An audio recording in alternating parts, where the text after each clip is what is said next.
चलिए देखते हैं आपके पार्टनर्स की करंट फीलिंग्स क्या है। डिवाइन प्लीज़ गाइड मेरे व्यूअर्स के पार्टनर्स क्या सोच रहे हैं इस वक्त। डिवाइन प्लीज़ गाइड मेरे व्यूअर्स के पार्टनर्स क्या सोच रहे हैं इस वक्त। मेरे व्यूअर्स के पार्टनर्स का क्या थॉट प्रोसेस है, क्या फीलिंग है। Divine please guide. Okay, clinging to the past, Thunderbolt,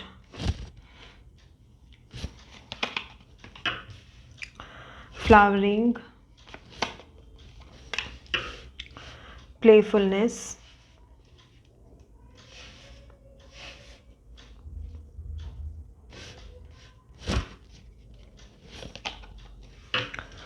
awareness, inner voice, miser, maturity, bottom of the deck, politics. ठीक है, ओके चलिए। ये पार्टनर्स फीलिंग्स है तो इसीलिए इसमें मैं डेट्स और मंथ्स नहीं बता रही हूँ, क्योंकि ये फीलिंग्स है। तो देखिए, फीलिंग्स तो किसी के भी मन में आती है और फीलिंग्स अगर रेजोनेट करती है तो दैट इज़ इनफ। ठीक है, फीलिंग्स में मैं बहुत ज़्यादा डेट्स वगैरह पे फोकस थोड़ा कम करना चाहती हूँ। ठीक है, चलिए देखते हैं तो आपके पार्टनर क्या सोच रहे हैं। तो आपके पार्टनर इस वक्त ये सोच रहे हैं कि पास्ट में उन्होंने जो भी आपके साथ टाइम स्पेंड किया हो, आपके साथ जो अच्छी इनकी मेमोरीज रही हैं, जो भी आप दोनों के साथ बिताए पल हैं, फ़ोन कॉल है, टेक्स्ट है, उसको बार बार पढ़ना, उसको बार बार याद करना।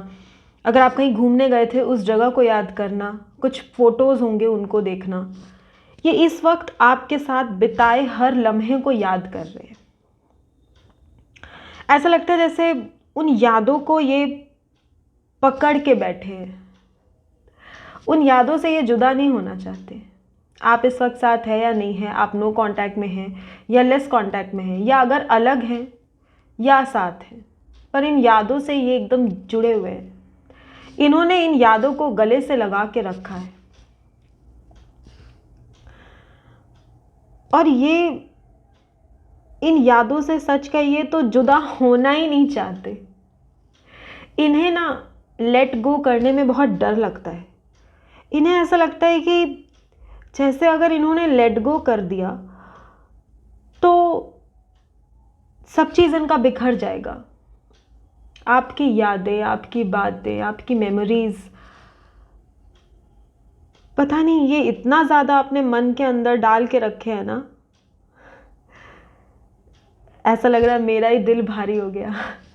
एनीवेज, एकदम एकदम अपने सीने से लगा कर रखे हैं उन्हें। चाहे ऊपर से आपको कुछ भी दिखाते हो, चाहे आपसे बात करते हो या ना हो, चाहे आपको फ़ोन करे या ना करे, पर ये आपके यादों से जैसे जुदा हो ही नहीं पा रहे। इन्होंने बहुत कोशिश की अलग होने की, आपके यादों से दूर जाने की, अपने आप को काम में बिजी रखा। कई लोगों ने तो दूसरे जगह फ्लर्टिंग भी कर ली, ऑनलाइन ऑफलाइन दूसरे लोगों को लेके घूमना, हैन तैन सब इनका हो गया। फिर भी पता नहीं क्यों ये आपसे अलग हो ही नहीं पाते। ठीक है, और जब जब इनको आपकी याद आती है ना, तब तब इनको वो सारी बातें भी याद आ जाती है जो नेगेटिव थी। कैसे आप लोगों में झगड़ा हुआ, कैसे चीज़ें गलत हुई, कहाँ किसने किसको क्या बोला, किसके वजह से चीज़ें हुई, किसने बीच में पॉलिटिक्स किया, किसने, चाहे इन्होंने गलती की हो, चाहे किसी और की बातों में आए हों, या कैरियर, फाइनेंस, प्रॉपर्टी के लिए, या फैमिली के लिए, कास्ट कल्चर, रिलीजन इशू, दोस्तों का इशू, थर्ड पार्टी इशू, जो भी हुआ हो, married, unmarried, third party, whatever, ये उन सब चीज़ों को भी याद करते, जो नेगेटिव थी वो भी, जो पॉजिटिव थे वो भी।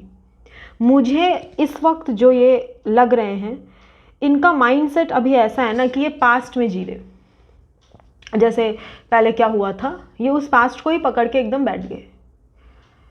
और जब जब इनको याद आता है ना, जो नेगेटिव चीज़ें जब इनको याद आ जाती है, पॉजिटिव होती हैं तो ये बहुत इमोशनल होते हैं, लेकिन जब नेगेटिव बातें याद आती हैं इनको गजब का गुस्सा आ जाता है, गुस्सा, चिढ़, फ्रस्ट्रेशन।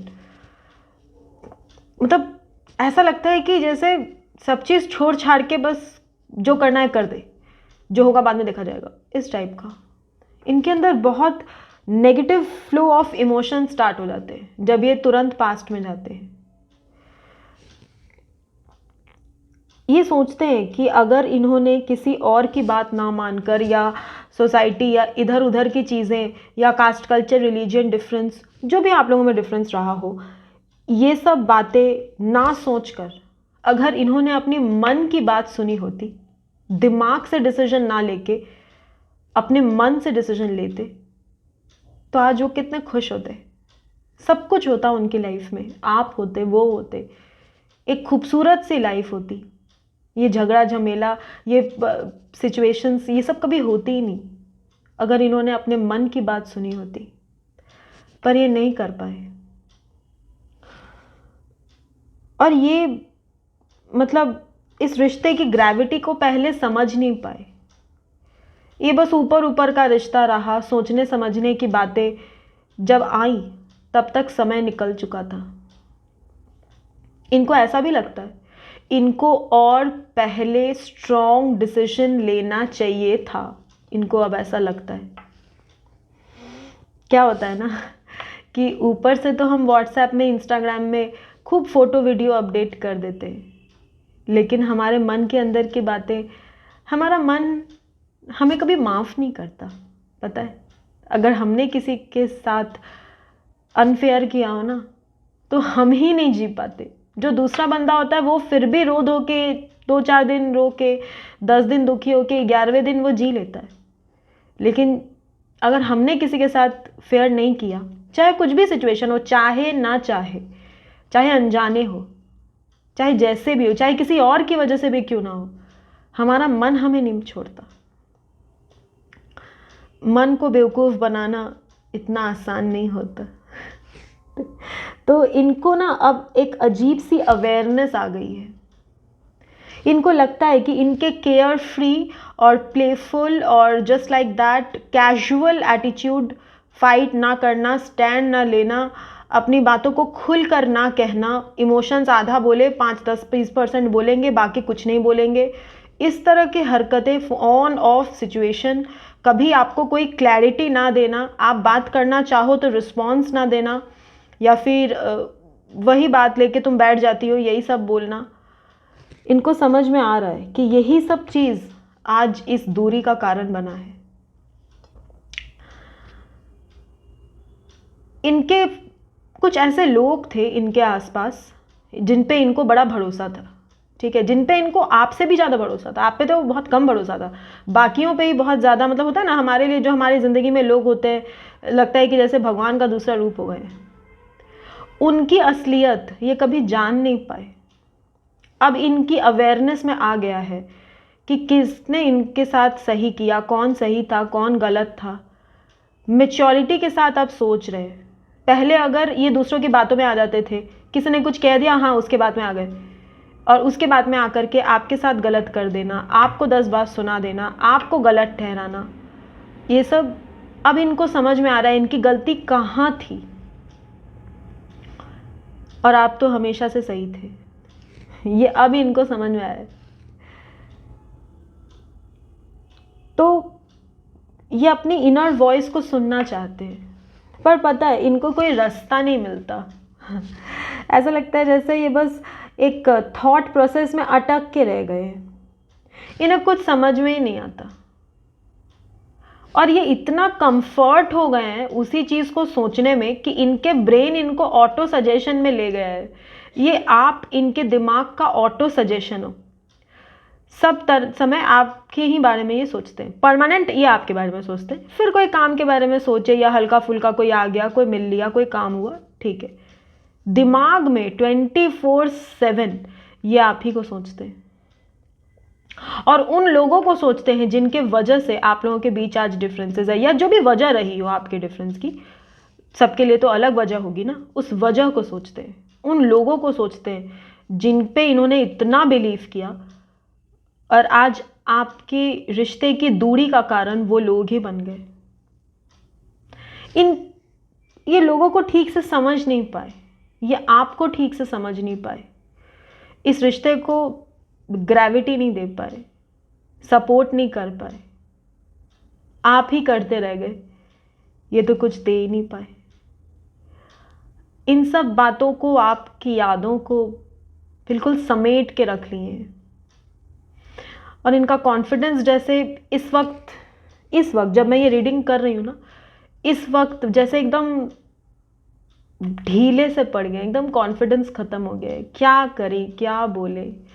अब अगर आपको कुछ बोलेंगे भी तो थोड़ी अब आप इनकी बात सुनोगे, और अगर सुन भी लोगे तो उस बात का कोई मीनिंग अब शायद पता नहीं क्या है, इनको कुछ समझ नहीं आ रहा कि बोल के कुछ होगा भी या नहीं। आप इनको गलत ही ठहराओगे, आप इनकी बात नहीं समझ पाओगे, चाहे कितना भी समझाने की कोशिश करें। ये आपके नज़र में कभी उठ नहीं पाएंगे। इन्होंने आपके नज़र में अपनी रिस्पेक्ट खो दी, अपना वो प्यार जो एक जगह था आपकी लाइफ में, इनका ऐसा लग रहा है वो जगह अब नहीं रहा। इस बात का बहुत दुख है इनको। आपको खोने का दर्द ऐसा लग रहा है जैसे मेरे ही अंदर उतर आ गया। एनीवेज, तो व्यूअर्स यही है जो वो सोच रहे हैं इस वक्त आपके बारे में, बहुत दर्द में है। तो जो भी हो, भगवान इनको स्ट्रेंथ दे कि ये अपने दर्द से बाहर आए। एंगर, फ्रस्ट्रेशन, गिल्ट, दर्द, पास्ट को काश ठीक कर पाते, काश उस समय कुछ किए होते, यही सब बातें सोच रहे हैं, पास्ट में जी रहे। आपकी यादों ने इनको जिंदा रखा है। मैं और कुछ नहीं बोल पा रही viewers. I will see you again in next video. Bye.